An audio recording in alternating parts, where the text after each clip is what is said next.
Bonjour Paris, aujourd'hui je suis au Quai d'Orsay et j'ai rendez-vous avec le ministre des Affaires étrangères, Jean-Yves Le Drian, qui réside ici au Quai d'Orsay.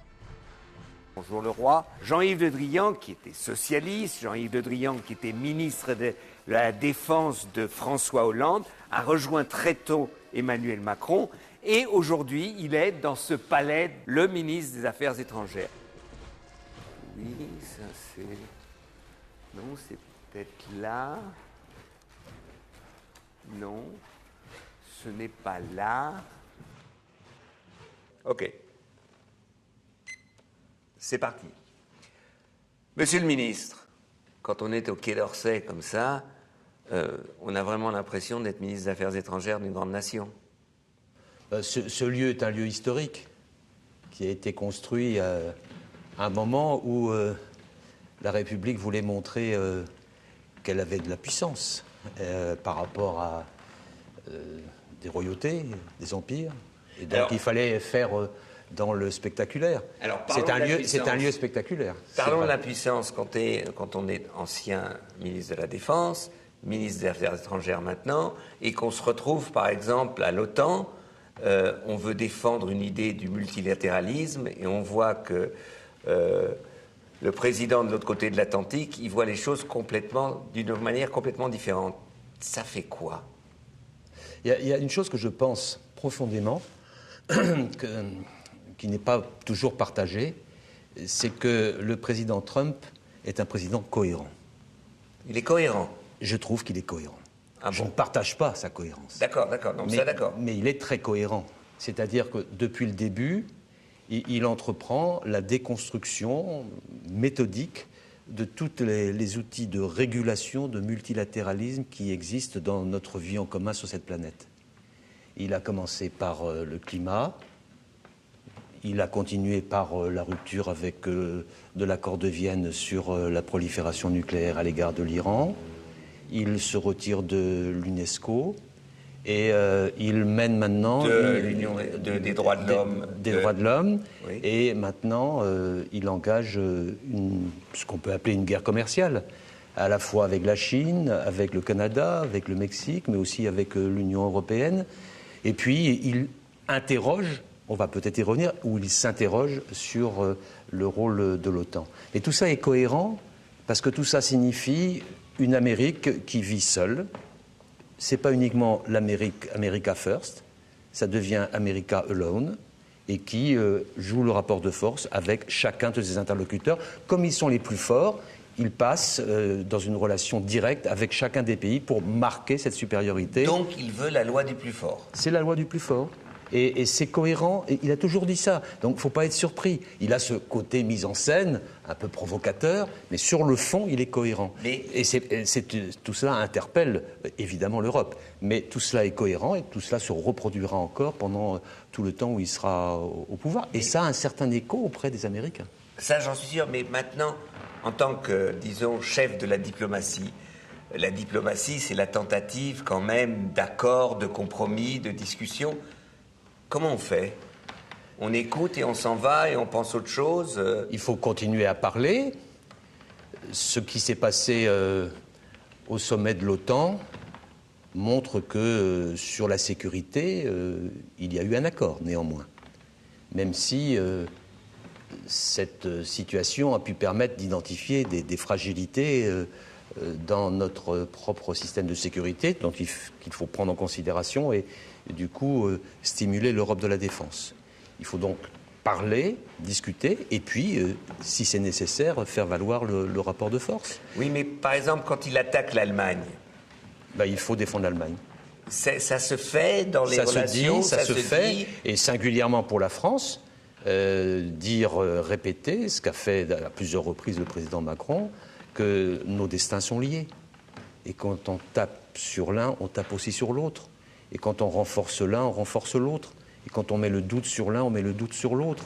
Et dans cette situation mondiale de perte de repères, d'affirmation des puissances, puisque vous parlez de ce lieu et des puissances, on voit cette nécessité impérative de renforcement du couple franco-allemand, parce que ça devient le seul pôle de stabilité dans le monde, et ça peut être autour de ce pôle-là et de ces initiatives que s'organise demain une Europe refondée.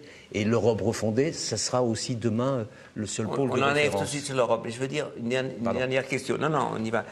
En tant que diplomate, chef de la diplomatie, est-ce que c'est pas personnellement décourageant?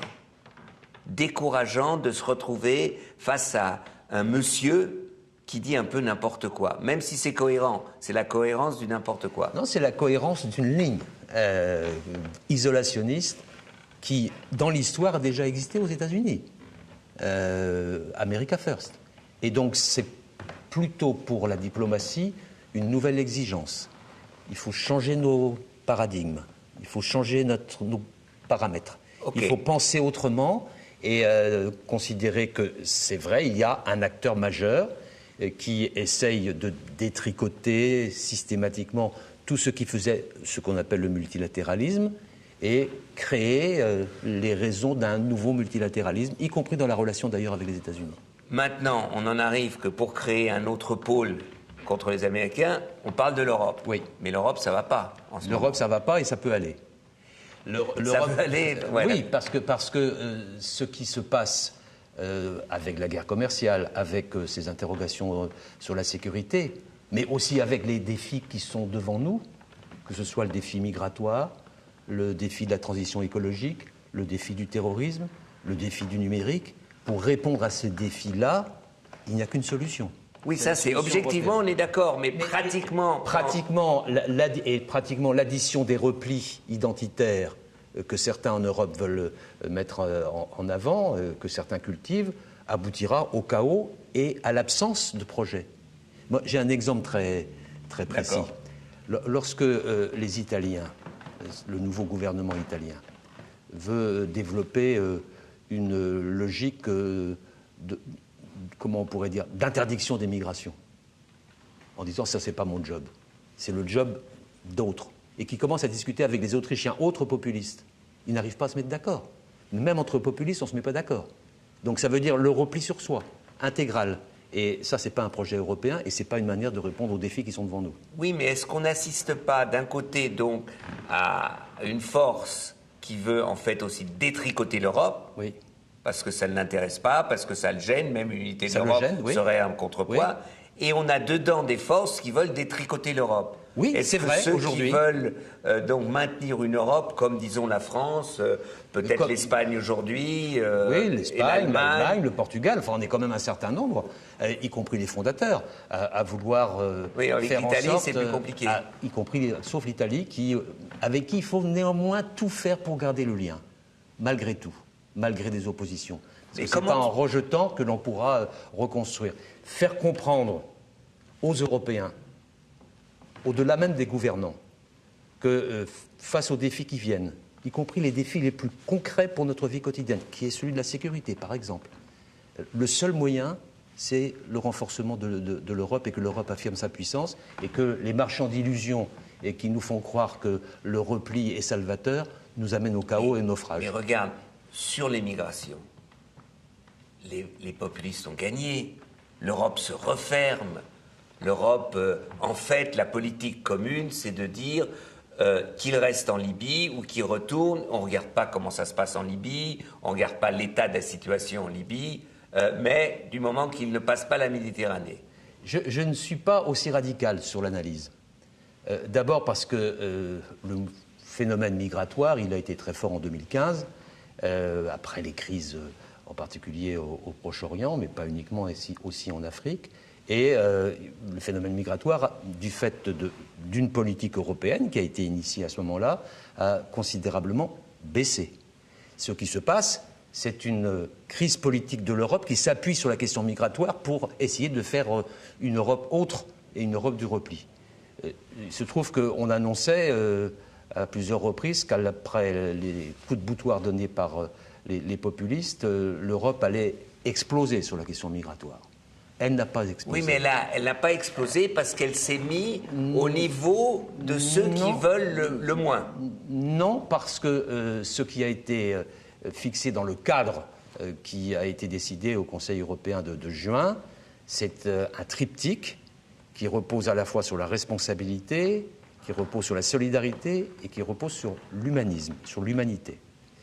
La responsabilité, c'est le fait que les États et l'Europe ne peut pas exister sans maîtriser. L'humanisme, quand l'Aquarius arrive, pourquoi il ne peut pas accoster à Bastia et on fait ce qui a été fait à Valence, hein, c'est-à-dire que l'OFPRA ou le BAMF allemand viennent voir. Pourquoi on ne l'a pas fait à Bastia? Pourquoi est-ce qu'on ne l'a pas fait en Italie d'abord? Il faudrait d'abord mettre des responsabilités. Mais je trouve que c'est trop facile. C'est vrai. De dire, il faut d'abord dire, peut-être même 2-0, parce qu'il y a aussi... Ça sera le résultat. Il y a eu après la position de Malte. Dans la période intérimaire, dans la période intermédiaire aujourd'hui, avant la mise en œuvre des décisions qui ont été prises, du cadre qui a été pris dans le Conseil européen de juin, qui prévoit ce triptyque dont je parle, à la fois la protection des frontières, mais aussi une action très forte à l'égard des pays d'origine des transit. Les Italiens, pendant des années, on ne les a pas aidés. On leur disait Dublin, Dublin, et eux, ils répondaient non, mais ils n'arrivent pas à Dublin, ils arrivent à Lampedusa. Oui, mais il n'y a pas eu la solidarité nécessaire à ce moment-là. Ça, c'est vrai. Ça, c'est vrai. C'est vrai. C'est et pour donc, ça qu'ils sont comme ça. C'est un peu pour ça qu'ils sont comme ça. Et donc, il faut trouver les formes de solidarité européenne. Ça s'est manifesté sur l'Aquarius, ça s'est manifesté aussi dans le Lifeline à Malte, ça peut se manifester demain sur toute autre situation où la solidarité européenne joue pour faire en sorte que les demandeurs d'asile, dont il faut respecter les possibilités, soient d'abord identifiés, et puis ensuite répartis au niveau européen en fonction des uns et des autres. Et ça, ce n'est pas l'essentiel du dispositif. L'essentiel du dispositif, c'est que le droit d'asile européen soit manifesté, affirmé, et que les processus de coopération, les processus de solidarité puissent être acceptés par les uns et par les autres. Donc je ne crois pas que ça soit un recul. D'accord. Moi, je voudrais, pour finir, on dit toujours, pour résoudre ce problème des migrations, il faut... disons, intervenir en amont, c'est-à-dire, par exemple, en Afrique. On le dit depuis 150 ans, ça. Hein, je veux dire, depuis que je fais de la politique, on me dit il faut intervenir en amont et on n'en voit jamais les résultats. Où est-ce que le bas blesse? Pourquoi ça ne fonctionne pas? Ou alors, quelle est la politique du ministre des Affaires étrangères français pour qu'au moins une fois ça fonctionne, que les migrants aient une perspective chez eux? La grande différence... Les deux grandes différences par rapport à ce qu'on se disait il y a 30 ans, 40 ans. C'est d'abord que pendant très longtemps, à l'égard de l'Afrique, nous avons été, comment dire, essentiellement dans l'humanitaire, essentiellement dans la compassion, d'une part. Et d'autre part, parce que la poussée démographique africaine n'était pas aussi forte que celle qu'elle est devenue aujourd'hui. Et la réponse à ça, c'est une réponse économique. C'est-à-dire, au lieu d'avoir une relation de développement à l'égard des pays africains qui passe par des gestes uniquement humanitaires et de solidarité, il faut des actions très fortes de développement économique de ces pays-là, en articulation avec les acteurs politiques, pour fixer les populations et leur permettre d'avoir un job sur place. C'est ce qui est en train de se passer. Donc ça prend une dimension totalement nouvelle, totalement différente, y compris en termes de capacité d'intervention financière. Et c'est cette nouvelle logique-là qu'il faut mettre en œuvre. Et je crois qu'elle commence à être mise en œuvre parce qu'il y a une mutation culturelle, y compris dans les pays africains à cet égard. Est-ce que c'est une logique de politique française ou c'est une logique de politique européenne? Ça devient une logique de politique européenne.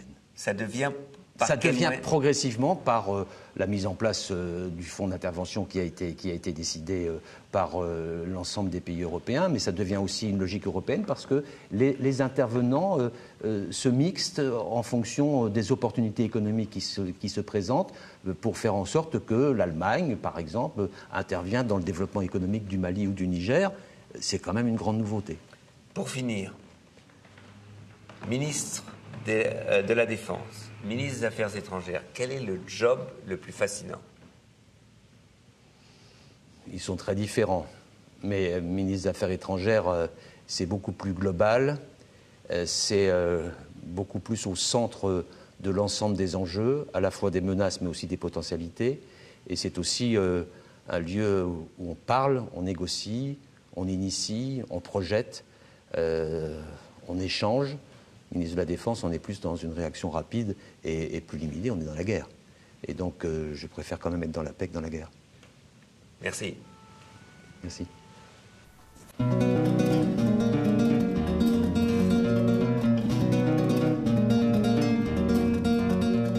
Bonjour Santander, je suis à Santander parce que je vais interviewer le ministre des Affaires étrangères espagnol, Josep Borrell. Josep Borrell est à Santander parce qu'il donne des cours d'été à l'université de Santander, des cours d'ailleurs sur les migrations, les problèmes migratoires. Et comme toujours, cette interview sera tournée uncut.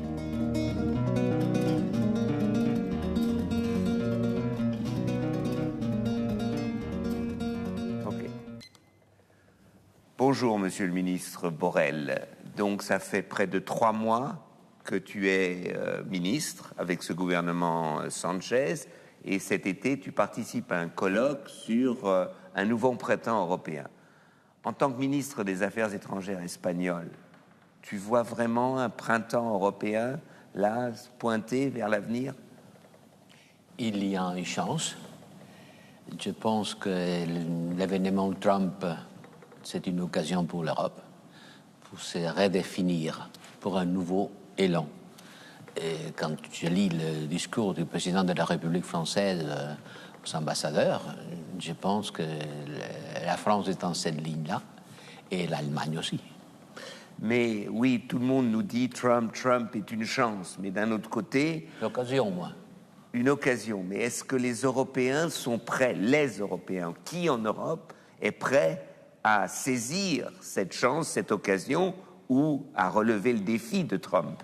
Les Européens, c'est pas uniforme. C'est parce que dans les Européens, il y a M. Salvini, par exemple, et il y a M. Sánchez, par exemple, qui ne représentent pas du tout la même chose. Oui, il y a M. Orban, il y a les Polonais, etc. Alors, partons de l'Espagne. Le nouveau gouvernement espagnol. Est-ce que l'Espagne, aujourd'hui, comment voit l'Espagne, par son ministre des Affaires étrangères, la crise du multilatéralisme dans le monde? Écoutez, pour l'Espagne, faire une Europe plus souveraine et plus forte, c'est la priorité de sa politique extérieure et à la limite de son projet politique.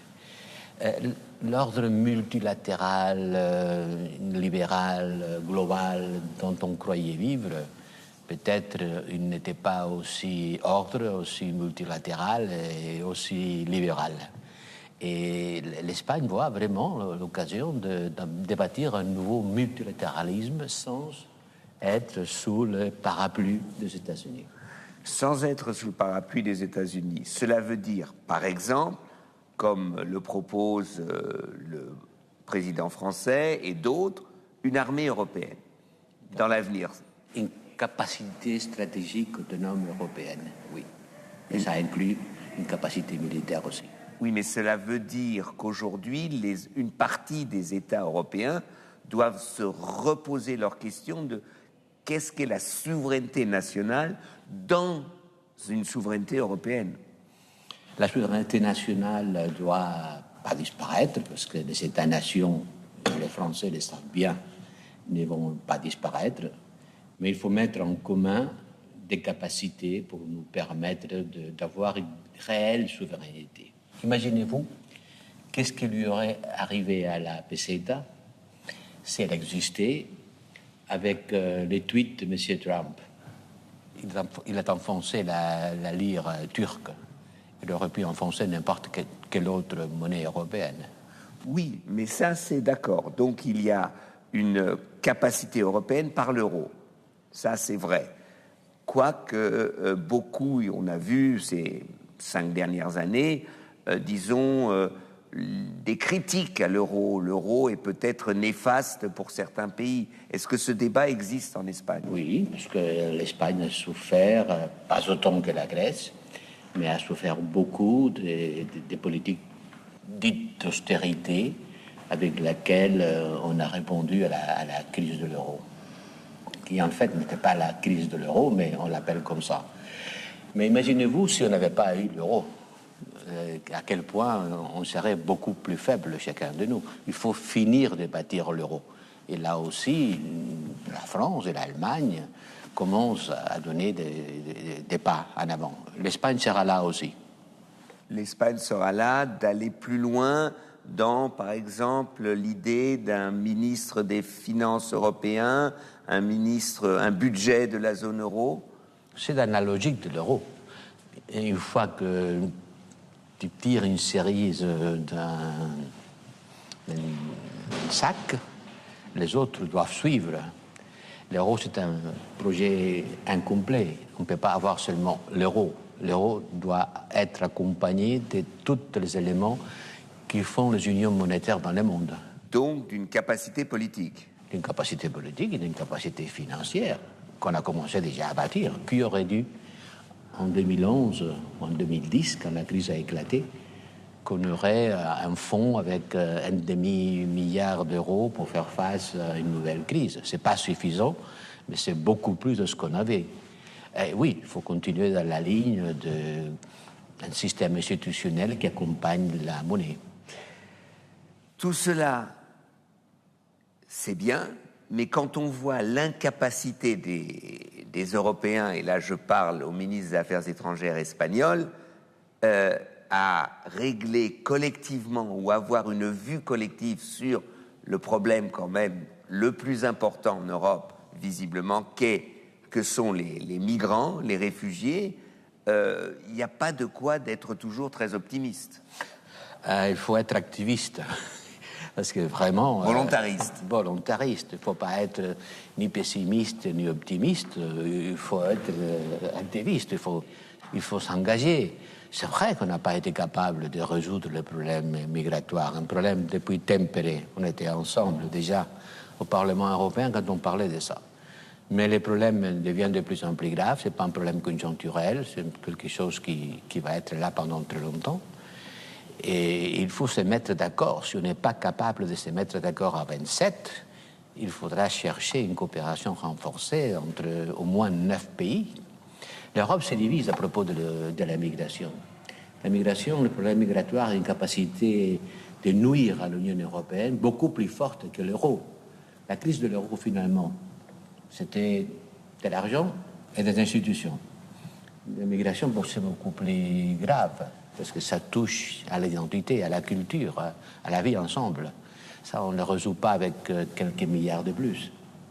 Et j'espère qu'à Salzbourg, pas tous, mais qu'il y aura un noyau des pays qui seront prêts à faire face d'une façon commune. À Salzbourg, enfin j'essaie d'imaginer, hein, je ne serai pas là moi, mais à Salzbourg, il y aura donc un sommet européen sous la présidence autrichienne qui n'est pas vraiment favorable à une solution, disons, européenne, puisque, par exemple, le Premier ministre autrichien a proposé que tous les ports européens soient interdits aux réfugiés, ce qui est juridiquement impossible, mais de toute façon une folie. Donc comment ça va se passer, cela? Est-ce qu'il va y avoir une rupture entre les pays, ou il y avoir un compromis au rabais qu'on ne comprendra pas? Le compromis au rabais, ça ne fonctionne plus. Les compromis au rabais ne sont pas capables de faire face à la réalité. Mais la réalité, qu'est-ce qu'elle nous dit? Elle nous dit que, par exemple, Dublin est mort. Alors, Dublin, on explique, c'était la potion magique, on croyait. C'est-à-dire, les pays qui accueillent des réfugiés, où les réfugiés arrivent, sont responsables de ces réfugiés, de savoir s'ils ont le droit d'asile ou pas. Donc c'était les Italiens, les Grecs et les Espagnols qui payaient pour tout le monde. Dublin, c'était une façon de dire les pays du Nord aux pays du Sud, débrouillez-vous. Mais ça, on peut se débrouiller quand le problème est gérable, quand le problème commence à devenir trop grand. On ne peut pas dire débrouillez-vous. Et en fait, avec l'Aquarius, quand il est arrivé à Valence, il a signé la mort de Dublin, la mort dans la pratique. De fait, d'ailleurs, quand on a accueilli les réfugiés, l'OFPRA français était présent, le BAM, pour répartir justement les réfugiés. C'était de fait la fin de Dublin. Exactement. On n'a pas demandé à tous ces gens-là de demander l'asile en Espagne. Chacun en a pris une partie. Ils ont demandé l'asile dans un autre pays dont, dans la pratique, on n'a pas appliqué Dublin. Écoutez, non, on n'aura pas, j'espère, un compromis au rabais, mais il y aura sans doute une division. On ne va pas convertir à M. Orban, à M. Salvini au même point de vue que M. Sanchez et Mme Merkel. Non. J'espère pas ça. Mais j'espère au moins qu'il y aura un parti d'Européens qui seront capables de mettre ensemble des capacités stratégiques pour faire face aux problèmes migratoires. Et pour ça, je veux dire, partager la charge qui représente l'Italie. Pourquoi est-ce que l'Italie est devenue eurosceptique? Parmi d'autres raisons, parce que pendant quelques années, on la laissait toute seule devant la vague migratoire. C'est vrai, on leur a dit Dublin, Dublin, ils ont dit mais ils arrivent à Lampedusa et pas à Dublin. Qu'est-ce que vous nous dites toujours Dublin? Débrouillez-vous. Débrouillez-vous, exactement. Seulement, quand on voit un peu ce qui s'est passé ces dernières semaines en Espagne, d'abord l'Espagne accueille l'Aquarius à Valence, très bien. C'est un symbole. C'est un fort symbole, un deuxième bateau, un troisième bateau, et au quatrième, l'Espagne dit ça ne peut pas continuer comme ça, parce que tout d'un coup, l'Espagne devient le pays d'entrée dans l'Europe, et en fait risque de remplacer l'Italie, et on dit à l'Espagne, maintenant débrouillez-vous. C'est ça un peu le problème, c'est aujourd'hui, moi je ne vois pas aujourd'hui quels seront les pays qui peuvent faire une coopération renforcée sur le problème migratoire. Autour de l'Espagne, la France, l'Allemagne, le Portugal, et je pense qu'il y a une possibilité de le faire. C'est quand même pas grand, c'est quand même beaucoup. L'Espagne, la France, l'Allemagne, plus le Portugal, un pays qui a, c'est une success story, comme le Portugal, avec un gouvernement de gauche. Et je pense qu'il y en a d'autres qui peuvent joindre. Si on n'est pas capable de faire ça, alors arrêtons le baratin. Est-ce que sur les questions européennes, un gouvernement de gauche ou libéral centriste, disons comme en France, ou un gouvernement mixte comme en Allemagne, est-ce que ça veut dire quelque chose? Est-ce que on peut dire une politique de gauche en Europe ou une politique de droite? Parce qu'il faut le faire ensemble. Est-ce que c'est possible? Il doit y avoir des points où des gouvernements de différentes sensibilités se retrouvent. La migration, c'est le plus fort dissolvant de l'Union européenne. Clairement, dans les prochaines élections, on va se voir face à face deux conceptions de l'Europe. Une conception de l'Europe ouverte au monde, capable de gérer des flux migratoires, qu'on veuille ou pas, ils vont venir et on en a besoin. Et une conception de l'Europe fermée sur elle-même, qui refuse l'autre et qui prétend devenir une sorte de forteresse. Joseph Borrell, tu étais président du Parlement européen, tu as été ministre avant en Espagne, maintenant tu es ministre des Affaires étrangères. Quel est le job qui te plaît le plus? Ou qui te fait le plus peur? Celui que j'ai maintenant. Oui? Oui, pourquoi? Sans doute, parce que le monde est beaucoup plus compliqué, beaucoup plus dangereux. Comment se passe une réunion des ministres des Affaires étrangères européens? Pour moi, c'est une sorte de... On pleure ensemble. On pleure ensemble devant les malheurs du monde. C'est une défilée des malheurs du monde. Et on arrive à faire quelque chose? On arrive à pleurer, et on arrive à regretter, on arrive à condamner, on arrive à mobiliser des ressources d'aide humanitaire, on arrive à mettre des pansements sur la blessure. Je parle de la Somalie, du Mali, de Yémen, de tous les pays, il y en a beaucoup, malheureusement, où l'humanité souffre. Mais on pourrait faire plus? On devrait faire plus, mais on n'a pas la volonté politique. On n'a pas la volonté. Donc les Européens n'ont pas... C'est pas un problème de capacité, c'est un problème de volonté? Je pense qu'on a beaucoup plus de capacités que de volonté. Et pourquoi? Qu'est-ce qui manque pour mobiliser cette volonté? On n'a pas la même vision du monde. C'est vraiment... c'est ça qui, aujourd'hui, affaiblit l'Europe? Oui, sans doute. On n'a pas la même vision du monde. Jusqu'à un certain point, c'est normal. C'est normal, l'histoire nous a fait différents. Et dans un pays, dans d'autres, il y a des gouvernements très différents aussi. Notre temps est terminé de ce ANCAT, puisqu'on ne monte pas. Donc, merci beaucoup. Merci à toi. Monsieur le ministre, Mon et ami. à la prochaine. Voilà, c'est la fin de ce ANCAT avec ces deux ministres des Affaires étrangères, le ministre français, Monsieur Le Drian, et le ministre espagnol, Joseph Borrell. À la prochaine fois, l'émission ANCAT de Danny Cohn-Bendit. Au revoir et merci.